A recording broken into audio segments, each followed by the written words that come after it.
এখনও 2026-এ দাঁড়িয়েও সব কিছুতেই মেয়েদের দোষ দেখা হয়। একটা মেয়ে সংসার থেকে কত কষ্ট করে বেরিয়ে যায়, আর তারপরেও শুনতে হয় যে সব দোষটাই কিন্তু মেয়েটার। সত্যি মানুষের মানসিকতা আর কবে পাল্টাবে আমি বুঝি না। কেন মানুষ এরকম করে? আবার বেশি মেয়েরাই দেখি মেয়েদের শত্রু। ছেলেদের থেকে মেয়েরাই মেয়েদেরকে বেশি কটাক্ষ করে। আসলে কি বলুন তো, যে ঘটনাটা নিজের ঘরে ঘটে না, সেটা অন্যের দিয়ে উপলব্ধি মানুষ করতে পারে না। যখন সেই একই ঘটনা নিজের ঘরে ঘটবে, তখন সেই মেয়েগুলো উপলব্ধি করতে পারবে একটা মেয়েটি কতটা কষ্ট করে তারপরে সংসারটা ত্যাগ করেছে। আমি সবার কথা বলছি না, তবে 90% মেয়েরাই কিন্তু আজকেই একই পরিস্থিতির সম্মুখীন। 10%-এর কথা আমি বাদ দিলাম। কিন্তু যারা ভালো পথে থেকেও কষ্ট সহ্য করে সংসার ত্যাগ করছে, একটু বুঝে শুনে না হয় তাদের পাশে দাঁড়ান। তাদেরকে গালিগালাজ না করে, তাদের বিরুদ্ধে কথা না বলে একটু তাদের পাশে দাঁড়াবার চেষ্টা করুন।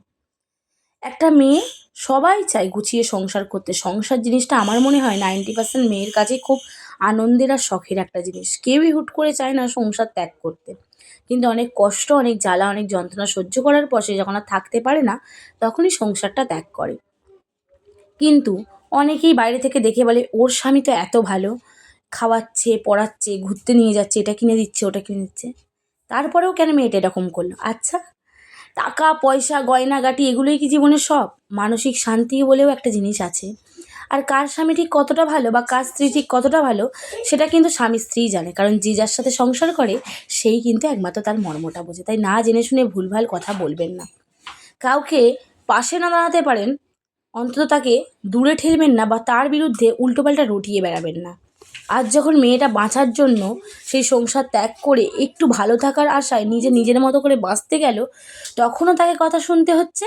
আবার সেই মেয়ে যদি পরিস্থিতির চাপে পড়ে আজকে কিছু একটা ভালো মন্দ করে বসতো, সুইসাইড বেছে নিত বা সুইসাইড করার চেষ্টা করতো, তখন বলতো, পৃথিবীতে এত জায়গা থাকতে কেন কোথাও চলে গেল না?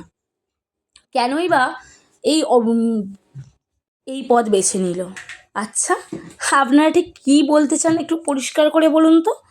মানে কোনটা করলে আপনারা খুশি হবেন?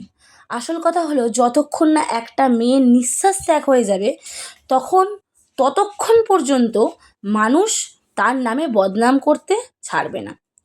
যখন সেই মানুষটা পুরো মরেই যাবে, এই ইহলোক ত্যাগ করে পরলোক গমন করবে, ঠিক তখন বলবে মেয়েটা ভালো ছিল, কেন এরকম করলো, আমাদেরকে বলতে পারতো। কিন্তু যখন সেই মেয়েটা বাঁচার সিদ্ধান্ত নিয়ে সংসার ছেড়ে বেরিয়ে যাবে, তখন সেই সব মানুষেরাই আবার তার নামে বদনাম করে বেড়াবে।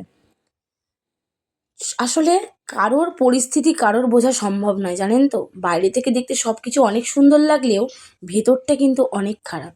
দয়া করে কারোর ব্যক্তিগত ব্যাপারে এভাবে কথা বলবেন না। আজ যারা বাঁচতে চাইছে নিজের মতো করে, তাদেরকে একটু বাঁচতে দিন। পাশে দাঁড়াতে হবে না, কিন্তু তাদেরকে আরও উল্টোপাল্টা কথা বলে তাদের মনটাকে ভেঙে দেবেন না। অন্তত সাহস যোগান যে জীবন একটাই, বেঁচে থাকার সিদ্ধান্ত নিয়েছো, খুব ভালো করেছো। সময়টা আজকাল খুব গুরুত্বপূর্ণ, যেটা অর্ধেক সংসারেই মেয়েরা তাদের স্বামীদের থেকে পায় না। আর সবাই বলে বিয়ের পর সবাই এরকম হয়ে যায়, কিন্তু কেন হয়ে যাবে? একটা ছেলের জন্য বিয়ের পর পুরো পৃথিবী পড়ে থাকলেও একটা মেয়ের জন্য তার স্বামী ছাড়া কেউই থাকে না। তাই সে আশা করবেই তার স্বামী তাকে একটু সময় দেবে, ভালোবাসবে। আজ এর জন্যই অনেক সংসারে অশান্তি।